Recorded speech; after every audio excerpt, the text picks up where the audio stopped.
Okay guys, so I wanted to make this video because literally I just get so angry.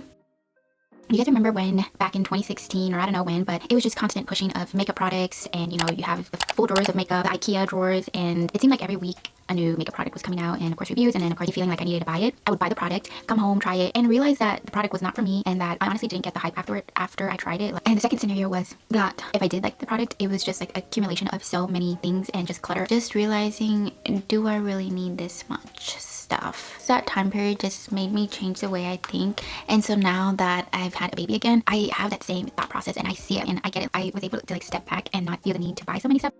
Then the first product is sanitizers, like bottle sanitizers. Looking at Target and seeing some of the products that are out there for bottle sanitizers and the prices, I'm like, what? So I'll put up pictures of what I'm talking about. And even the one that I did use with Itsy, that's on the lower end, but still you don't really need to do that. But now with my son, what I do is you can just use a pot and boil them in water.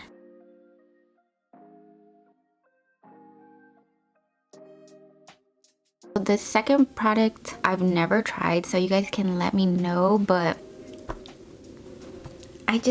guys, I don't understand this, and it's the baby Brezza, and from what I've seen, I believe it's $200. I don't understand the concept of the baby Brezza or Brezza, I don't know how you say it, because to me, I don't feel like it takes a long time to make a bottle. Like, it really doesn't. A few seconds, and I understand maybe at night and baby's crying, it might seem like a lot, but the thing I do, which honestly my baby's pretty calm and he's a good tempered. He doesn't really cry like that at night. He's more of a grunter, which sometimes I can't sleep. But anyways, it's never a full blown cry to the point where I'm going crazy. What I do at night, I just pre-fill the bottles for how much ever ounces he's gonna eat that night, and so then when he does wake up at night, I just put in the formula. I don't warm up my baby's bottles, and so maybe that's another reason why someone would want to get this, but I've never warmed up bottles because I didn't want him to get used to that. Say we're out and he needs to take a nap, like I don't want him to need a warm bottle to have him go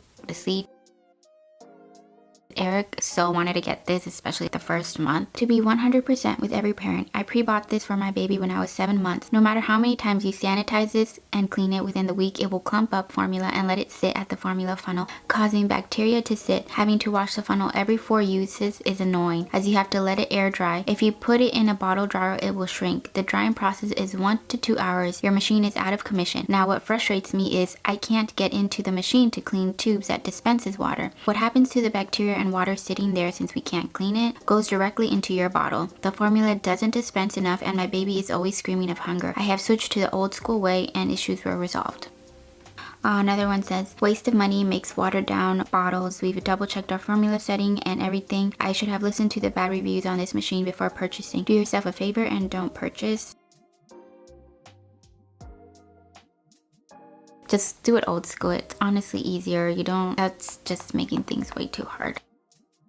Okay, so the third thing I believe is the baby bottle rack. So from what I've seen, I believe it's $25 or $30 on Target. Guys, first of all, look at how small that is. Honestly, I feel like you could fit about 3 bottles max. What I did instead was buy just a regular dish rack, and literally I think it was like $5 or $6 from Walmart. I could just use that when I'm done, and so it's a $20 difference. And I mean, yeah, you could do it for the price, it's cheaper, but it's also more convenient because you can fit all of his bottles, in the future all of his baby dishes in there, and I just found that better to use.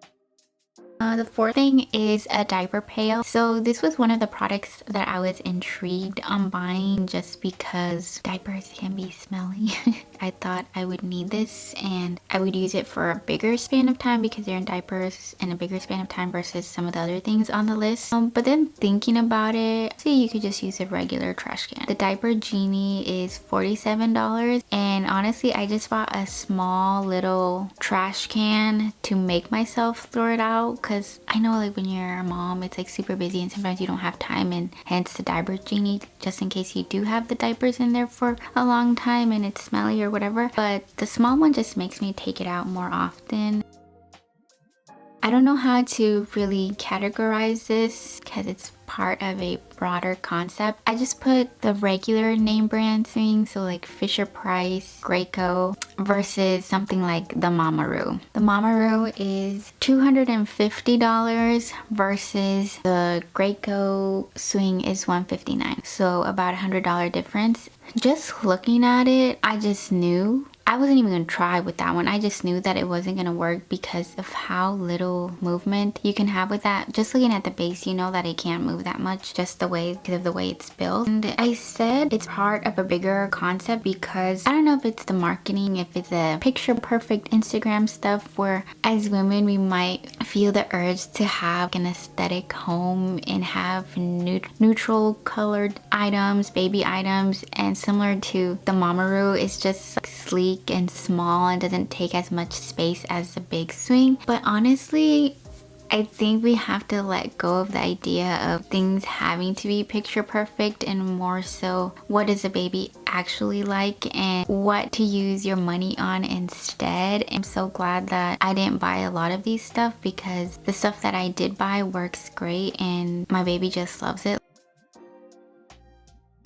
The swing is not worth the money. I bought for my daughter and she used it a few times and it started making a popping and grinding sound and jerking the baby around, which was dangerous. Even when buckled, it's because her head would go from side to side with each movement. I tried all different motions and it still had the same issues. It would wake her up if she fell asleep and then made her cry from the loud noises. I didn't get a protection plan because my friend said she loved hers and it was a couple years old, the older model, so I figured mine would hold up like hers and then I would no longer need it by the time it was worn out. I regret it now because I was wrong. Now my baby is over a year old and it's been just sitting taking up space in my house and I just wasted all that money that we spent on this thinking it would be as good as my friends. Do not buy. They are really low quality and you may as well throw your money in the trash.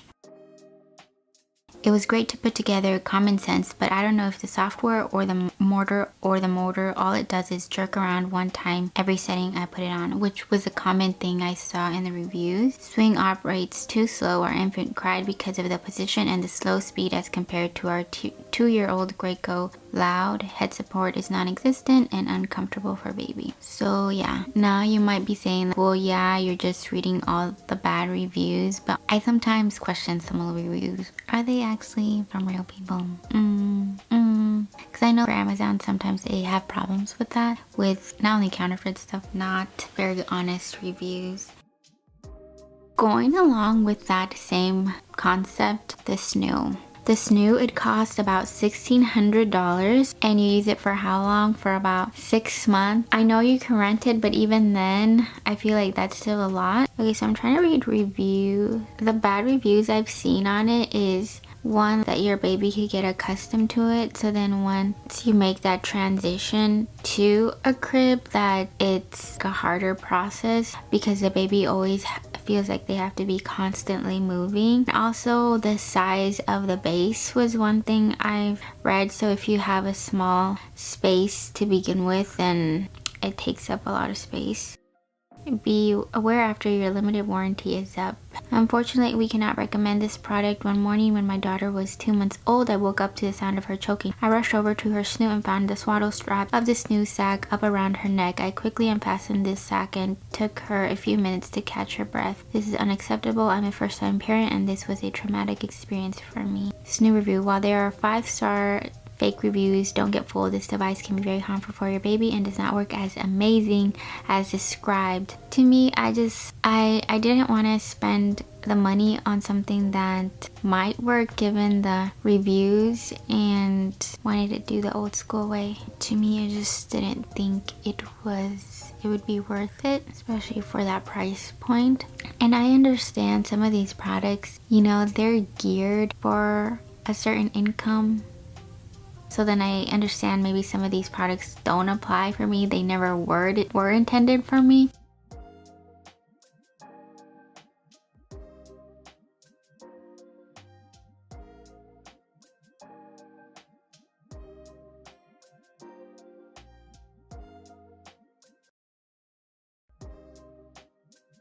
I know there's a lot of back and forth when it comes to the neutral colored clothing and then like the character clothing. And for what I did was maybe for the photo op, for example, the newborn, like when he's in the hospital, have his outfit, you know, you can do the neutral colors or whatever you want to do, whatever aesthetic you like. And then for every other day, just regular clothes. Like I don't feel the need to have him always dressed in like brown or green or whatever, and I hope you don't feel the need to do that, but I guess it's your money, whatever you want. There is one thing that I forgot on the list, which I don't know how I could forget. Please don't buy the Dockatot. It's dangerous. 2, it's basically an overpriced pillow with a nice cover. That is all. Bye. And then my last tip, and this one is not a this or that, but I loved going on the marketplace. You will find a lot of baby products on there.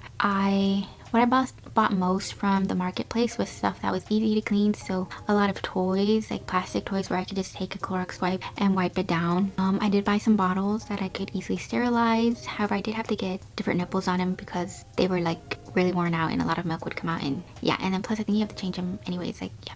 So I got new nipples. What else did I buy on there? I got the bassinet off there. And then my second tip is consignment stores. So I loved consignment stores. I bought a lot of my maternity clothes from there, and I'm glad I did because it was so cheap and I need it for that long. And my mom's playing with the baby because I need to hurry up. But the point of this whole video is don't feel like you have to live a picture perfect Instagram life. Yeah, my baby's crying right now. Well, he's like about to cry. My mom's out there, but I don't want her to be taking care of him too much like that. And so I have to go. I hope this video was helpful. And please guys, can you let me know what products you choose over another product and why, and just your money saving tips that you have. Just let me know what you guys think. So yeah, bye.